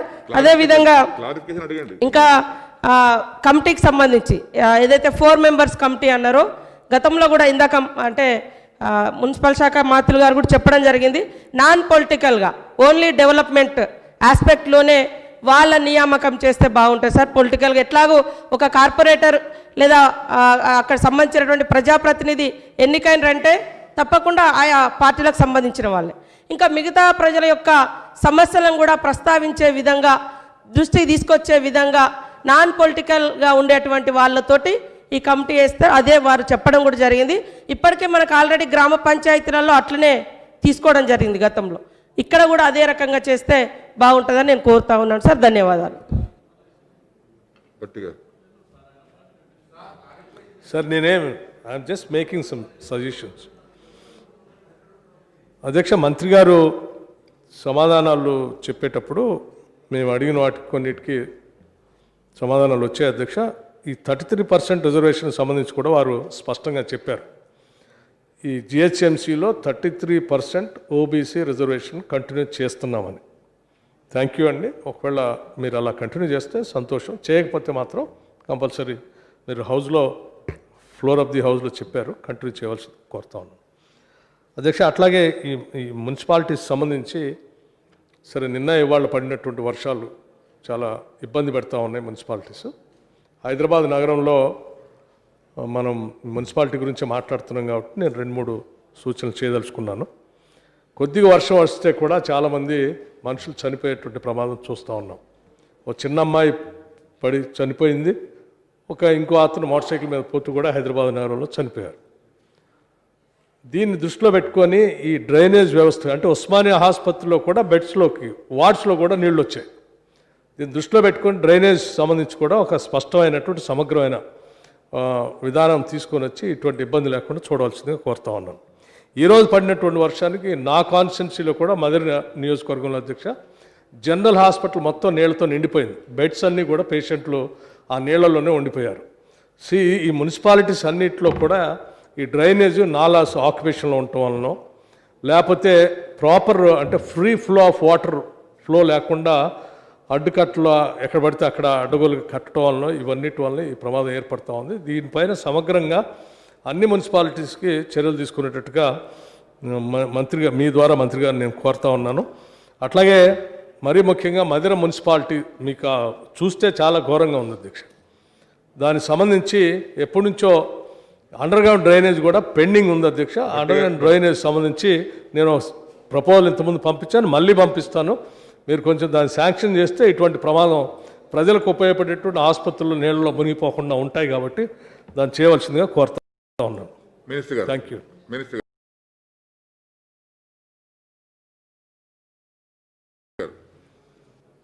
స్పీకర్ సార్, బిల్ ఏమో జిహెచ్ఎంసీ అమెండ్మెంట్ సంబంధించి, మరి చర్చ ఏమో రెవెన్యూకి సంబంధించిన అంశాలు, అన్ని మున్సిపల్ అంశాలు అన్నీ కూడా మాట్లాడారు అధ్యక్ష గౌరవ సభ్యులు. నాకేం అభ్యంతరం లేదు అధ్యక్ష, మీరు ఇంకో రూపంలో అనుమతిస్తే సావధానంగా చర్చించడానికి మాకేం అభ్యంతరం లేదు. కానీ బలాలా గారు ఏదైతే చెప్పారో అధ్యక్ష, కొన్ని విషయాలు ప్రస్తావించారు వారు. ముఖ్యంగా ఇక్కడ పాత బస్తీకి సంబంధించిన కొన్ని సమస్యలు చెప్పారు. నేను ఒక ప్రత్యేక సమావేశం పిలుస్తాను అధ్యక్ష, పిలిచి వారితో గతంలో కూడా నేను టైం అడిగాను, వారికి టైం కుదరలేదు అధ్యక్ష, దానివల్ల మీటింగ్ చేయలేకపోయాం. తప్పకుండా ఆ సమావేశం పెట్టుకొని అందులో అన్ని విషయాలు కూడా వాటిని సావధానంగా తీసుకుంటాం అధ్యక్ష. నాలాస్ గురించి చెప్పారు, నోటరైజ్ ప్రాపర్టీస్ గురించి చెప్పారు, ఇవన్నీ కూడా చెప్పారు అధ్యక్ష. आपके जितने भी डाउट हैं खासकर इस धरनी को लेके, I will call for a meeting immediately. In fact we had discussed a date but unfortunately so mutually convenient date could not be found. और जैसा आपने कहा मार्च 18 को हमने मीटिंग बुलाया था, 22 तारीख से लॉकडाउन शुरू हो गया और फिर कोरोना भी चालू हो गया, तो इस वजह से थोड़ा शायद डिले हो गया होगा. बट मैं एक मीटिंग बुलाता हूँ, उसमें सारे चीज़ भी तफसील से बात करेंगे और जो भी हमारे तरफ से किया जा सकता है, जितना जल्दी किया जा सकता है वो बिल्कुल करेंगे. और మన గౌరవనీయులు బట్టి విక్రమార్క గారు, మన అనసూయ గారు కూడా మాట్లాడారు అధ్యక్ష ఫార్మాసిటీ గురించి. మరి ఇందులో ఫార్మాసిటీ ఎక్కడి నుంచి వచ్చిందో నాకు అర్థం కాలేదు, కాకపోతే అన్నారు. ఇక ఫార్మా విషయానికి వస్తే అధ్యక్ష, ఈరోజు కాంగ్రెస్ పార్టీ మాట్లాడుతుంటే పర్యావరణం గురించి, కాలుష్యం గురించి వాళ్ళు మాట్లాడుతుంటే 100 ఎలుకలు తిన్న పిల్లి తీర్థయాత్రకు బయలుదేరింది అధ్యక్ష. అట్లా ఉన్నది అధ్యక్ష వీళ్ళ వ్యవహారం. మొత్తం ఫార్మా కంపెనీలు, కాలుష్యము, జీడిమెట్ల, రామచంద్రాపురం, పటాన్చెరు ఎవరి హయాంలో వచ్చినాయి అధ్యక్ష? ఆ కాలుష్యం అంతా వారి హయాంలో తెచ్చి నాశనం చేసి మొత్తం ఈరోజు వచ్చి ఇది బాగాలేదు అది బాగాలేదని మాట్లాడితే ఆ మాటలే బాగలేవు. నేనేమంటా ఉన్నా అంటే, ఈ రకంగా జిహెచ్ఎంసీ గురించి మాట్లాడే బిల్లులో వేరే విషయాలు జోడించి అందులో మాట్లాడితే మేము కూడా మాట్లాడక తప్పని పరిస్థితి అధ్యక్ష. కాబట్టి మిత్రులు బట్టి గారిని నేను కోరుతా ఉన్నాను, మీరు ఫార్మాసిటీ విషయమే మాట్లాడదలుచుకుంటే తప్పకుండా ఇంకో రూపంలో రండి. గంట కాకపోతే 3 గంటలు స్పీకర్ గారు అనుమతి తీసుకొని 3 గంటలు మాట్లాడదాం. మీ హయాంలో ఏం జరిగింది, ఇప్పుడు ఏం చేస్తున్నాము, ఎలా చేయబోతున్నాము, ఫార్మాసిటీలో ఎంత న్యాయబద్ధంగా ముందుకు పోతున్నాం. మీరు బయట గావు కేకలు పెడబోలు చాలా పెడుతున్నారు, మేము కూడా వింటున్నాం. తప్పకుండా వాటికి ధీటైన సమాధానం సరైన సమయంలో ఇస్తాం. కానీ కాంగ్రెస్ పార్టీ కాలుష్యం గురించి మాట్లాడితే మాత్రం చాలా ఎబ్బెట్టుగా ఉంటుంది. దయచేసి మానుకుంటే మంచిదని చెప్పి మిత్రులకు నేను విజ్ఞప్తి చేస్తా ఉన్నాను అధ్యక్ష. ఇక అన్ని విషయాలు మిత్రులు రెవెన్యూ గురించి ఏదైతే అడిగారో, రేపు డే లాంగ్ మీటింగ్ ఉంది అధ్యక్ష. చీఫ్ సెక్రటరీ గారు, నేను, తర్వాత మా మొత్తం మున్సిపల్ టీం కూడా ఉంటాం అధ్యక్ష. తప్పకుండా ఎవరైనా ఎమ్మెల్యేస్ రాదలుచుకుంటే వారు కూడా పార్టిసిపేట్ చేయదలుచుకుంటే చేయవచ్చు. వారికి ఏమైనా అనుమానాలు ఉంటే కూడా నివృత్తి చేసేదానికి ప్రభుత్వం సిద్ధంగా ఉంది. కానీ జిహెచ్ఎంసీ యాక్ట్ ఏదైతే ప్రస్తుతం 5 సవరణలతో ముందుకు తెచ్చామో దాని విషయంలో అన్ని సందేహాలు కూడా నివృత్తి అయినాయి కాబట్టి బిల్లును ఆమోదించాల్సిందిగా విజ్ఞప్తి చేస్తా ఉంది. The question is that the Greater Hyderabad Municipal Corporation Amendment Bill 2020 be taken into consideration. Those who are for the motion, please say yes. Those who are against, please say no. Yes have it, yes have it. The motion is carried and the bill is considered. I shall now put the clauses to vote. There are no amendments to clauses 2 to 6. Clause 1, enacting formula and long title, and they are before the House. The question is that those who are for the clauses 2 to 6, Clause 1, enacting formula and long title, please say yes. Those who are against, please say no. Yes have it, yes have it. Clauses 2 to 6, Clause 1, enacting formula and long title do stand part of the bill.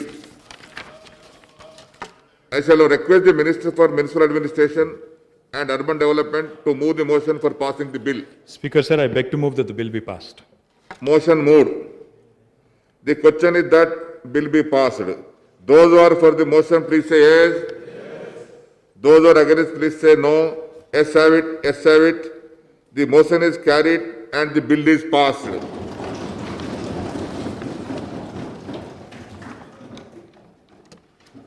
I request the Minister for Law to move the motion for taking into consideration of the Code of Criminal Procedure, Telangana Amendment Bill 2020.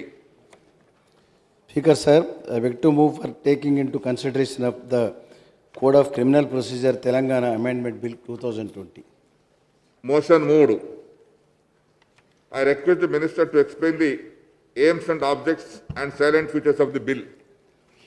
అధ్యక్ష, కోర్టుల్లో విచారణ సందర్భంగా నిందితుడిని పరచవలసిన అవసరం ఉంటుంది.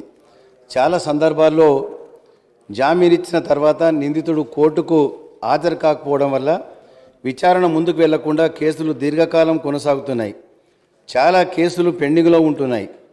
ఇలా నిందితుల్ని హాజరుపరచడంలో జామీందారు surety బాధ్యత తీసుకోవడం లేదు. కాబట్టి జామీందారు బాధ్యతను పెంచాల్సి ఉంటుంది.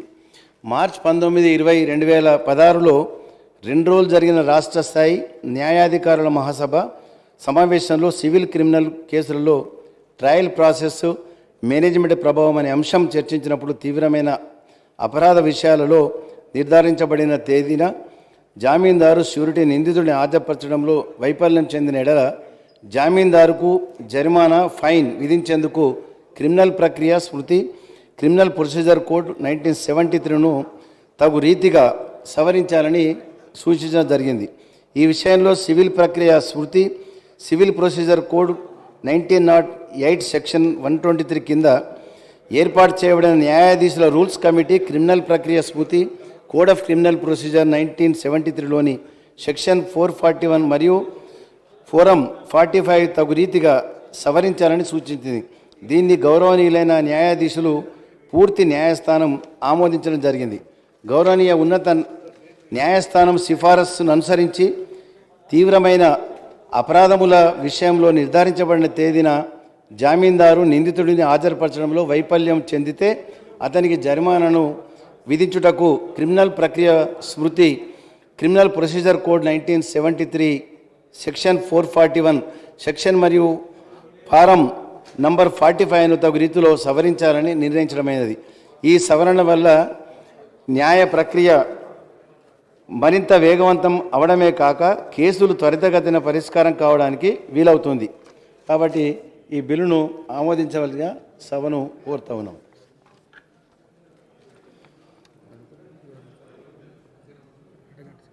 Bhatti garu.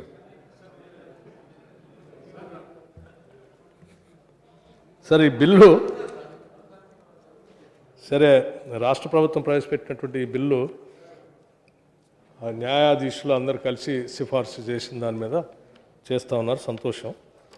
దీంతోపాటు రాష్ట్రంలో మహిళలపై జరుగుతున్నటువంటి దాడులు కూడా బాగా పెరుగుతూ ఉన్నాయి అధ్యక్ష. ముఖ్యంగా దళిత గిరిజనుల పైన ఎక్కువ పెద్ద మొత్తంలో హత్యలు చేయటం, మానభంగాలు చేయటం ఎక్కువగా జరుగుతూ ఉన్నాయి అధ్యక్ష. నేను దాంట్లో వస్తూ ఉన్నాను. ఈ బిల్లు మీద మాట్లాడండి. బిల్లు మీద మాట్లాడుతున్నాను అధ్యక్ష. అంటే నేరస్తుల్ని శిక్షించే దాంట్లో త్వరితగతిన జామీన్ ఇచ్చినప్పుడు కానీ ఆలస్యం చేయకుండా జరగకుండా ఉండటం కోసం న్యాయాధీశులు చేసినట్లు సిఫార్సును మనం ఈరోజు బిల్ పాస్ చేస్తున్నాం. నేను రాష్ట్ర ప్రభుత్వానికి దాంతోపాటు రాష్ట్ర ప్రభుత్వానికి కూడా విజ్ఞప్తి చేస్తూ ఉన్నాను. మనం పోరాడి తెచ్చుకున్న ఈ తెలంగాణ రాష్ట్రంలో దళిత గిరిజనులు మహిళలపైన ఎక్కువ దాడులు జరుగుతున్నాయి. దాని మీద కూడా చర్యలు తీసుకునేటట్టుగా మీ ద్వారా గౌరవ మంత్రి గారు చెప్తా ఉన్నాను. ఎందుకంటే మొన్నే ఖమ్మంలో ఒక చిన్న అమ్మాయి అధ్యక్ష, చిన్న అమ్మాయి పెట్రోల్ పోసి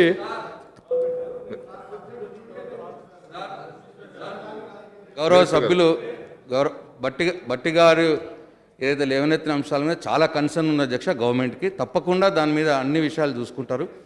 అది సరైన ఆయన చెప్పదలుచుకుంటే ఇంకా వేరే సందర్భంలో సరైన ఫార్మేట్లో వచ్చి చెప్పాలని విజ్ఞప్తి చేస్తున్నా అధ్యక్ష. ఇప్పుడు ఈ బిల్కు అమెండ్మెంట్ కన్ఫైన్ కావాలని చెప్పి వారిని కోరుతా ఉన్నా అధ్యక్ష తమ ద్వారా. Please conclude. అధ్యక్ష ఏం లేదు అధ్యక్ష, వేరే ఫామ్లో రావడానికి మాకేం అభ్యంతరం లేదు. కానీ మీరు ఒకటే రోజు పెడతారు, ఏమంటే బిల్లులు పెడతారు, కనీసం అమెండ్మెంట్స్ కూడా టైం ఇవ్వలేదు. ప్రొసీజర్ మనమేం ఫాలో కావట్లేదు. కనీసం ఈ సందర్భంగానైనా చెప్దామని మీ దృష్టికి తీసుకొని వస్తాను. ఇది సీరియస్గా రాష్ట్రంలో ఉన్న సమస్య అధ్యక్ష. మీ ద్వారా రాష్ట్ర ప్రభుత్వాన్ని నేను విజ్ఞప్తి చేస్తూ ఉన్నాను. ఆ అమ్మాయికి కూడా, నర్సమ్మ అనే అమ్మాయికి కూడా మంచి వైద్యం అందించండి సీరియస్గా.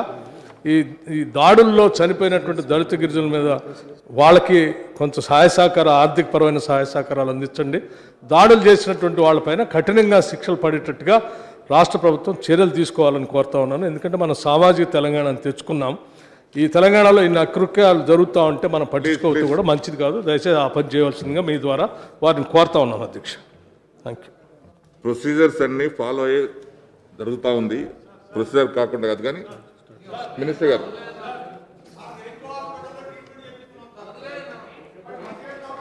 దీనిపైన వారు చెప్పిన దానిపైన ముయ్యన్నా Now discussion is over.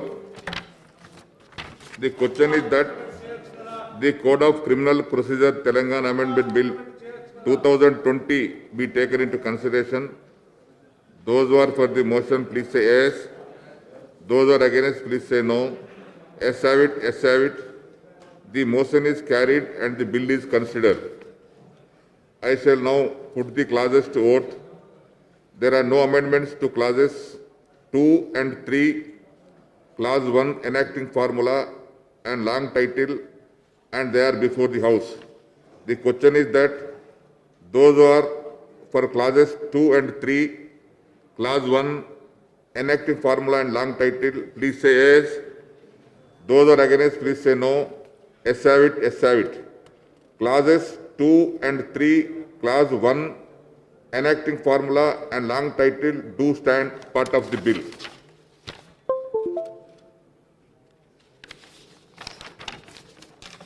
I shall now request the Minister for Law to move the motion for passing the bill. Speaker, sir, I beg to move that the bill will be passed. Motion moved. The question is that the bill be passed. Those who are for the motion, please say yes. Those who are against, please say no. Yes have it, yes have it. The motion is carried and the bill is passed.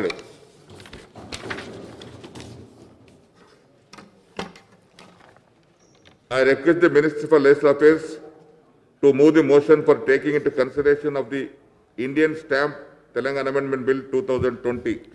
Speaker, sir, I beg to move for taking into consideration of the Indian Stamp Telangana Amendment Bill 2020. Motion moved. I request the Minister to explain the aims and objects and the salient features of the bill. అధ్యక్ష, మనందరికి తెలుసు ఈ వ్యవసాయ మరియు వ్యవసాయేతర ఆస్తుల క్రయ విక్రయాలు అంటే అమ్మడము కొనడము, అట్లాగే ఆస్తి హక్కుల మార్పిడి మ్యుటేషన్స్, ఇవన్నీ కూడా ఒక ట్రాన్స్పరెంట్ పద్ధతిలో ఉండాలని, ఏ ఒక్క అధికారికి కూడా విచక్షణ అధికారాలు ఉండకుండా ప్రజలకు మెరుగైన విధంగా ఈ సేవలు అందాలని చెప్పి గౌరవ ముఖ్యమంత్రి కేసీఆర్ గారి ఆలోచనలకు అనుగుణంగా ఇదివరకే Telangana rights in land and pattadar passbook act 2020ని తీసుకురావడం జరిగింది అధ్యక్ష. అట్లాగే మున్సిపల్ యాక్ట్ 2019లో గవర్నమెంట్ గైడ్ లైన్ రిజిస్టర్లో ఉన్న విలువ ఆ ప్రాపర్టీకి ఎక్కువ ఉన్నదని భావిస్తే వీరు ఈ 47A ద్వారా సబ్ రిజిస్ట్రార్ని అప్రోచ్ అయ్యి, అయ్యా మాకు ఇది విలువ ఎక్కువ ఉంది అని అంటే, అప్పుడు సబ్ రిజిస్ట్రార్ ఏం చేస్తాడంటే 50% స్టాంప్ డ్యూటీ మాత్రమే కట్టించుకొని రిజిస్ట్రేషన్ చేసేసి దాన్ని పెండింగ్లో పెట్టి ఐజీ స్టాంప్స్ అండ్ రిజిస్ట్రేషన్స్కు ఆయన రిఫర్ చేస్తారు అధ్యక్ష. ఇట్లా పార్టీ ఇట్లా ఎక్కువ అంటున్నారు వాల్యూ, మన గవర్నమెంట్ రిజిస్టర్లో ఉన్న వాల్యూ ఎక్కువ అంటున్నారు, దీన్ని మీరు తేల్చండి అని చెప్పి ఐజీ స్టాంప్స్ అండ్ రిజిస్ట్రేషన్కి రిఫర్ చేస్తారు. కానీ అప్పటికే రిజిస్ట్రేషన్ చేసేస్తారు, రిజిస్ట్రేషన్ అయిపోతుంది. అయితే అక్కడ ఈ ఐజీ గారు ఈ గవర్నమెంట్ గైడ్ లైన్ వాల్యూ కంటే ఆ విలువను ఎక్కువ చేయొచ్చు, తక్కువ చేయొచ్చు, లేదా అంతనే ఉంచవచ్చు. ఆయనకు డిస్క్రిషనరీ పవర్ ఈ 47A ఇస్తున్నారు అధ్యక్ష. అయితే ఈ విశేష విచక్షణ అధికారాలను ఆయన కలిగి ఉన్నాడు కాబట్టి మరి ఇక్కడే అవకతవకలకు అవినీతికి జరిగే ఆస్కారం, నేను 100% చేస్తారో అని నేను అనను, అట్లా ఆస్కారం ఉంటుంది కాబట్టి ఈ ప్రభుత్వం ఈ 47A సెక్షన్ని ఆ ఐజీ ఇప్పుడున్నటువంటి ఆ ఐజీ స్టాంప్స్ అండ్ రిజిస్ట్రేషన్స్కి ఉన్నటువంటి అధికారాలని, ఈ విచక్షణ అధికారాలని తొలగిస్తూ ఈ 47Aకి సవరణలు తీసుకురావాలని ప్రభుత్వం భావిస్తున్నది అధ్యక్ష. అయితే దీంట్లో ఈ 47Aలో ఈ 2005 నాడు సవరించిన నాటికి ఉన్నటువంటి కొన్ని ప్రొవిజన్స్ని కొన్ని అట్లా ఉంచింది అధ్యక్ష. ఒకటి, స్టేట్ అండ్ సెంట్రల్ గవర్నమెంట్స్ వాళ్ళు వాల్యూ డిక్లేర్ చేసి రిజిస్ట్రేషన్ చేస్తే దానికి ఒప్పుకోవడం. అంటే స్టేట్ గవర్నమెంట్ కానీ సెంట్రల్ గవర్నమెంట్ కానీ ఒక ప్రాపర్టీని రిజిస్ట్రేషన్ చేసినప్పుడు వారు ఏ వాల్యూ చెప్తే ఆ వాల్యూ దానికి ఆథరైజ్ చేయొచ్చు అని చెప్పి దీంట్లో ఉంది అధ్యక్ష. అట్లే ఉంచినాం అధ్యక్ష ప్రొవిజన్. అయితే ఇంకా ఇక్కడ కూడా ఇంకెవరికైనా సీరియస్ మరి గ్రివెన్సెస్ అభ్యంతరాలు ఉంటే మరి ఎక్కడికి పోవాలని ఒక ప్రశ్న వస్తుంది అధ్యక్ష. అయితే దీంట్లో ఆల్రెడీ ఒక అల్యూమినియం కమిటీ, ఒక కమిటీ వేస్తున్నారు అధ్యక్ష. ఆ కమిటీకి అప్పీల్ చేసుకోవచ్చు అని ఉంది. అయితే కానీ ఇప్పుడు కమిటీ ఉంటుంది అట్లనే, కానీ ఆ కమిటీకి నువ్వు అప్పీల్ చేసిన తర్వాత ఆ కమిటీ కూడా అధ్యక్ష ఈ అర్బన్ ఏరియాస్కి అయితేనేమో కలెక్టర్ చైర్మన్గా, డిస్ట్రిక్ట్ రిజిస్ట్రార్ కన్వీనర్గా, అంటే ఎందుకు పెట్టారు కమిటీ అంటే ఏ ఒక్క అధికారికి విచక్షణ అధికారాన్ని తీసేస్తున్నాం కాబట్టి ఒక అధికారి దగ్గర ఉంటే ఏమైనా జరగచ్చేమో ఉంటుంది కాబట్టి ఒక కమిటీగా ఉంటే దాన్ని మినిమైజ్ చేయొచ్చు అనే ఒక ఆలోచనతోటి ఈ కమిటీ పెట్టి దానికి చైర్మన్గా collector, district registrar convener, municipal commissioner ఆ ప్రాంతానికి అర్బన్ ఏరియా కాబట్టి ఒక మెంబరు, జడ్పీ సిఇఓ ఒక member, DAG stamps market value ఎవరైతే ఉంటారో ఆయన ఒక మెంబరు. ఇట్లా వీళ్ళందరితో కమిటీ ఫామ్ చేసి ఆ కమిటీకి అప్పీల్ చేసుకోవచ్చు. ఎవరైనా సీరియస్ గ్రీవెన్సెస్, నాకు వాల్యూ ఎక్కువ అనిపిస్తుంది అనుకున్న వాళ్ళు అప్పీల్ చేసుకోవచ్చు. వాళ్ళు దాని మీద ఎగ్జామిన్ చేసి వారు ఒక వాల్యూ, ఒక నిర్ణయం తీసుకున్న తర్వాత మాత్రం 100% స్టాంప్ డ్యూటీ కట్టి మళ్ళీ సేమ్ దండేలో స్లాట్ బుక్ చేసుకొని పోవాల్సి ఉంటుంది అధ్యక్ష. అయితే ఒక అప్పీల్కి మాత్రం అవకాశం ఉంది. అది ఇండివిజువల్ కాకుండా కమిటీకి అవకాశం ఇచ్చినాం అధ్యక్ష. అంటే ఏ తర్వాత ఈ సవరణతో అధ్యక్ష అవినీతి అవకతవకలను రూపుమాపడం, ప్రజలకు ఈ రిజిస్ట్రేషన్ల వేధింపుల బారి నుండి ముక్తిని ఇవ్వడం, అట్లనే ప్రభుత్వం అండర్ వాల్యూ చేసి ప్రభుత్వ ఆదాయాన్ని గండు కొట్టడాన్ని ఆపడం. అయితే దీంతో ఇంకొక మంచిది కూడా ఏముందంటే అధ్యక్ష, ఆ ఆస్తి యొక్క రిజిస్ట్రేషను, మ్యుటేషన్. ఇంతకుముందు ఏంటంటే రిజిస్ట్రేషన్ అయిన తర్వాత దాన్ని మళ్ళీ మనం ఈ అర్బన్ ఏరియాస్ అయితే మున్సిపాలిటీలకు, లోకల్ ఏరియాస్ అయితే ఇంకొకరికి అట్లా మ్యుటేషన్కి పోయి అక్కడ మ్యుటేషన్ జరుగుతుండే అధ్యక్ష. ఈ మున్సిపల్ యాక్ట్ని కూడా సవరించడం జరుగుతూ ఉన్నది. సో ఏంటంటే సవరించినాం ఆల్రెడీ. ఏంటంటే ఈ మ్యుటేషన్ చేసే అధికారం కూడా అక్కడే రిజిస్ట్రేషన్ చేసే అథారిటీకే ఇచ్చేయడం. అంటే రిజిస్ట్రేషను, మ్యుటేషను, ఇమ్మీడియట్గా డాక్యుమెంట్ కాపీ కూడా ఒకే రోజు వాళ్ళకి అందేటట్టు, ప్రజలకు అందేటట్టు ఈ సవరణను ప్రతిపాదిస్తున్నాం అధ్యక్ష. గౌరవ ముఖ్యమంత్రి గారు ఏతావాద ప్రజలకు మెరుగైన సేవలు, పారదర్శకంగా, అవినీతికి అవకతవకలకు ఆస్కారం లేకుండా ఇదొక రివల్యూషనరీ సవరణ అధ్యక్ష. కాబట్టి ఈ సవరణల్ని ఆమోదించి మరి చర్చించి ఏమన్నా ఉంటే ఏమి ఉండదని నేను అనుకుంటున్నా. It is a fair and clean proposal. మరి సవరణలు ఆమోదించి బిల్ని పాస్ చేయాలని మీ ద్వారా గౌరవ సభ్యుల్ని కోరుతా ఉన్నా అధ్యక్ష. గొంగుడి సునీత గారు.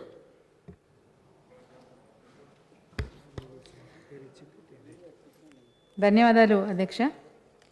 ఈ బిల్లు పైన చర్చించే అవకాశం నాకు ఇచ్చినందుకు ధన్యవాదాలు తెలియజేస్తూ, తెలంగాణ ప్రభుత్వం ఒక మంచి ఉద్దేశంతో ముఖ్యంగా భూముల యొక్క రిజిస్ట్రేషన్స్ కావచ్చు, మ్యుటేషన్స్ కావచ్చు, అదేవిధంగా పౌతీలు అలాంటి ఇబ్బందికర పరిస్థితిలో ఒక మంచి చట్టాన్ని తీసుకురావటం, తెలంగాణ భూమి హక్కులు మరియు పట్టదారు పాస్ పుస్తకముల చట్టం 2020ని అమల్లోకి తీసుకురావడం వల్ల ఈరోజు మరి రాష్ట్ర ప్రజలు చాలా సంతోషంగా ఉన్నారు.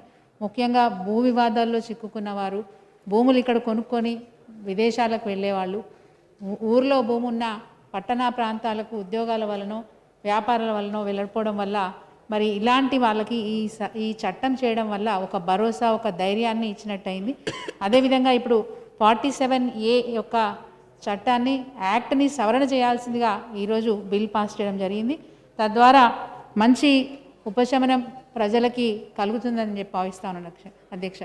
ముఖ్యంగా అధ్యక్ష, గతంలో ఇంతకుముందు గౌరవ మంత్రి గారు చెప్పినట్లుగా మరి దీంట్లో ఉన్న విషయాలు సబ్ రిజిస్ట్రార్ దగ్గర రిజిస్ట్రేషన్ చేసుకోవాలంటే గతంలో ఎన్ని కోకోకోలలు మరి విషయాలు చూసాం అధ్యక్ష. ఫేక్ డాక్యుమెంట్స్ ఇస్తూ రిజిస్ట్రార్ దగ్గరికి వెళ్ళిన తర్వాత ఆ ఫేక్ డాక్యుమెంట్స్ ద్వారా కూడా అభ్యంతరాలు అవతల వ్యక్తి చెప్తే కూడా సబ్ రిజిస్ట్రార్ స్టాంప్ డ్యూటీ వస్తుంది కాబట్టి ఆపడానికి వీలు లేదు, కాకపోతే నేను దీన్ని కలెక్టర్ గారికి రాసి పంపిస్తానని చెప్పేసి అప్పుడు సబ్ రిజిస్ట్రార్ రిజిస్ట్రేషన్స్ చేసుకొని స్టాంప్ డ్యూటీ 50% కడుతున్నారు కాబట్టి ఆయన అభ్యంతరం చెప్పకుండా రిజిస్ట్రేషన్స్ చేసేసి కలెక్టర్ గారికి ఫార్వర్డ్ చేసేవారు అధ్యక్ష, లేదంటే ఐజీ గారికి ఫార్వర్డ్ చేసేవారు.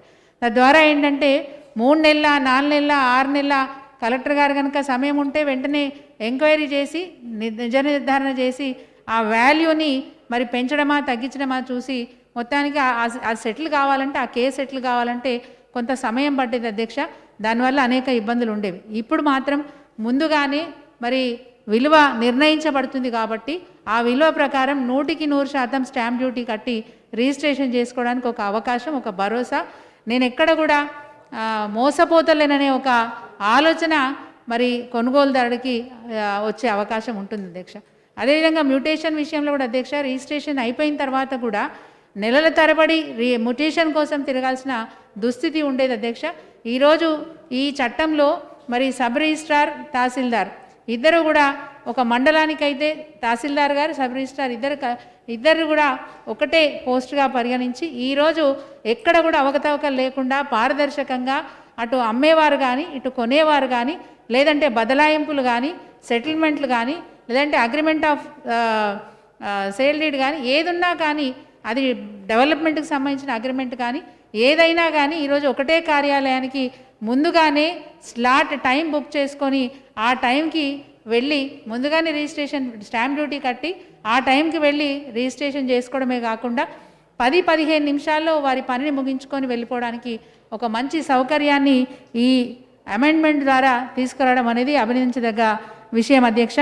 అదేవిధంగా ఈరోజు మరి ఆ టైం స్లాట్ కోసం కార్యాలయం వరకు వెళ్ళాల్సిన అవసరం లేకుండా ధరణి వెబ్సైట్ల ద్వారా ఆన్లైన్లోనే ఈ టైం స్లాట్ని తీసుకొని మరి వారు ఎంచుకున్న సమయాన్ని బట్టి రిజిస్ట్రేషన్కి ముందుగానే ప్లాన్ ప్రకారం వెళ్ళాల్సిన అవకాశం మరి దక్కుతుందని చెప్పి నేను భావిస్తూ ఉన్నాను అధ్యక్ష. గతంలో అధ్యక్ష గ్రామాలలో ఒక బేసిక్ రిజిస్టర్ అంటే బేసిక్ వాల్యూ రిజిస్టర్ ఉండేది అధ్యక్ష.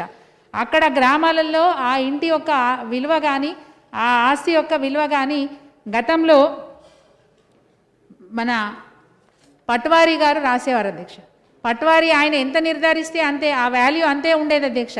కానీ ఈరోజు మాత్రం ముందుగానే మరి చట్ట ప్రకారం ఈ సవరణ ప్రకారం నిర్ణయించబడుతుంది కాబట్టి ఎలాంటి వివాదాలు లేకుండా మరి ఈజీగా రిజిస్ట్రేషన్ చేసుకోవచ్చు. ఒకవేళ హెచ్చు ఉన్నా తగ్గు ఉన్నా అపీల్ చేసుకోవడానికి కూడా అవకాశం ఈ సవరణ ద్వారా కల్పించబడింది కాబట్టి అవసరమైతే వాళ్ళకి ఎలాంటి అనుమానాలు ఉన్నా ఈరోజు అపిలెంట్కి అపీల్ చేసుకొని తద్వారా వారి సౌకర్యాన్ని పొందే అవకాశం ముందే ఉంటుంది అధ్యక్ష. సో ఈ చట్ట సవరణ ద్వారా అనేక సౌకర్యాలు కల్పించడమే కాకుండా మరి అనిమలిస్ అనే బాడీ ఉంది, ఆ బాడీ ద్వారా న్యాయాన్ని పొందే విధంగా, ఎందుకంటే ఈ చట్టం ఇలాగే ఉంటే వాళ్ళు అపీల్ చేసుకునే అవకాశం కూడా ఉండదు కాబట్టి అపీల్ చేసుకునే అవకాశం కల్పించడానికి ఈ కమిటీలను నిర్ణయించి అటు రూరల్ ఏరియాకి సెపరేట్గా ఇటు అర్బన్ ఏరియాకి సెపరేట్గా మరి ఇది నిర్ణయించి తీసుకోవడం అనేది అభినందించదగ్గ విషయం. ఇదేం కొత్త సవరణ ఏం కాదక్ష. గతంలో 14 రాష్ట్రాల్లో ఈ సవరణ చేసుకోబడింది, అక్కడ సౌకర్యవంతంగా ఉన్నది. మన రాష్ట్రంలో కూడా ఇది తీసుకురావటం వల్ల మరి మన ప్రజలకి ఇంకా ఉపయుక్తంగా ఉంటుందని చెప్పి భావిస్తూ ఈ బిల్లును ఆమోదించాల్సిందిగా సభా సభ్యులందరినీ కూడా వేడుకుంటున్నాను. ధన్యవాదాలు అధ్యక్ష. భట్టి గారు.